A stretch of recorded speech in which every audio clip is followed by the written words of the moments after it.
I now call on Mark McDonald. Up to 7 minutes, Mr. McDonald. Thank you very much, Presiding Officer. And can I just say I found Alec Rowley's contribution, as I often find Alec Rowley's contributions, to be measured and very interesting. And I think there were a lot of ideas there which it's not for me, Presiding Officer, to involve myself in the internal affairs of other political parties, but I would simply say to Mr Rowley that I understand that there may be a vacuum into which such positive ideas may well find a home. Can I thank the committee clerks, my fellow committee members, including our over-thanked convener this afternoon, who have steered us very much towards what I think is what has been recognised both inside and outside this chamber as a substantial piece of work. But beyond that, the range of witnesses who came before the committee, because if it wasn't for the high quality of evidence that we received as a committee, I don't think we would have been able to come to the substantial conclusions that we drew as a result.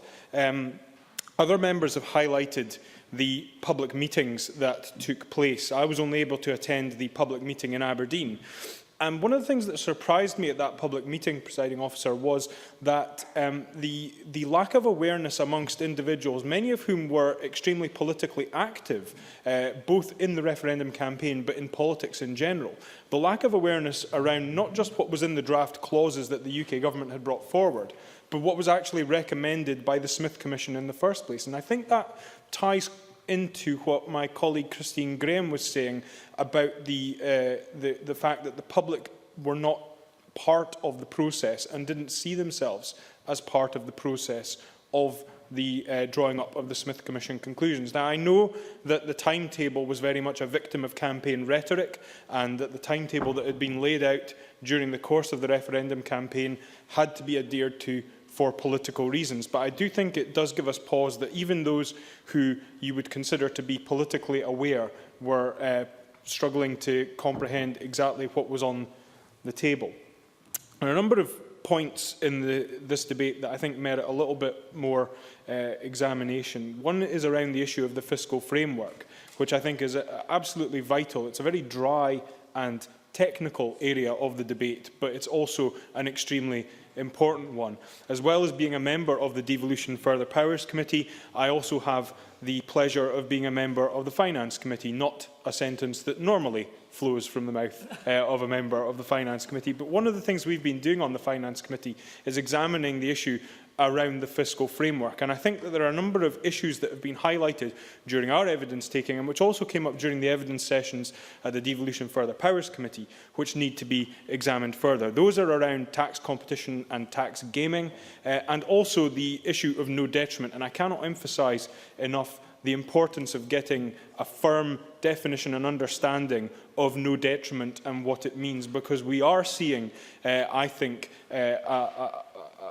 different interpretations, not just at governmental level, but also at academic level. And I know that there is hopefully going to be some work done to explore no detriment a little further, both in terms of its definition, but also in terms of its practical effects. But on the issue of gaming, one of the interesting pieces of evidence that we took was from Professor David Heald of Aberdeen University. And Professor Heald highlighted the autumn statement and what he saw as the disruptive potential of what the UK government does when it sets its tax policies. He said, "This Parliament, the Scottish Parliament, spent a long time trying to reform stamp duty, land tax and to produce a property tax that would be implementable by the beginning of April. But the UK government has basically disrupted that implementation by suddenly changing the tax in the rest of the UK." And that, what I've referred to in committee evidence as the rabbit out of the hat approach that often happens at UK budget setting, I think we need to look at how that fits within the powers that are being devolved to this Parliament. On the issue of where we go from here and where we perhaps need to go further, I think one of the issues, and it covers the taxation element, and one of the areas where we took evidence and one piece of written evidence from NUS Scotland, which I thought was very interesting, was around the issue of savings and dividends, because one of the concerns that they highlighted was that by only devolving non-savings taxes, Scottish Parliament is put in a precarious position for any future tax rises, and particularly the introduction of a higher rate of tax.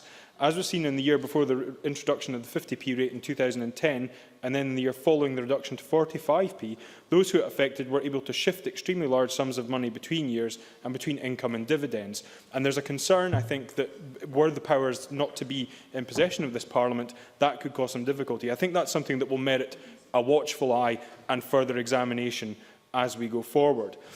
We've heard mention of the STUC proposals, and I have to say that in yesterday's economy debate, I intervened on Jackie Baillie about whether the Labour Party were now going to come with us and with the STUC around the powers around employment law and the minimum wage. And in response to me, Jackie Baillie said, "I thank the member for his intervention.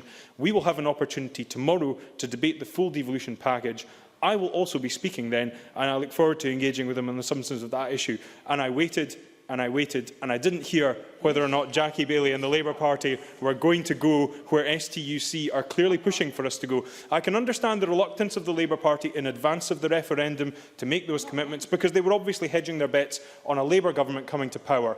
But now that we have the situation where we have a majority Tory government at Westminster, and the likely impact, I'm looking to the presiding officer to see if I can take that, okay, and the likely impact that that is going to have on trade unions, on employment law, on minimum wage, will Jackie Baillie now join with STUC and Scottish Government in supporting that devolution? Allow Jackie Baillie to honour a commitment.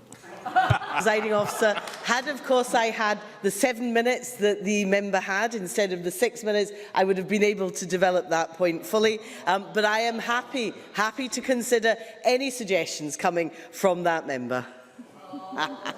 Well, I'll give Jackie Baillie a suggestion, and the suggestion is that when I say, will you join with the STUC and the Scottish Government in demanding that these powers are devolved, Jackie Baillie should answer yes. So there is my constructive suggestion to the member for how we can proceed on this. Finally, presiding officer, if I may, when we look at what is coming forward, we obviously have the bill being published next week. It will be interesting to see whether the very constructive points the committee has raised are factored into that bill. If they are not, what I would like to hear in the closing speeches, particularly from the Conservative benches, but also from the Labour benches, is a commitment that they will lobby with us for Westminster to agree to amendments which will deliver the spirit and the substance of Smith. It is the very least that the Scottish people expect and deserve.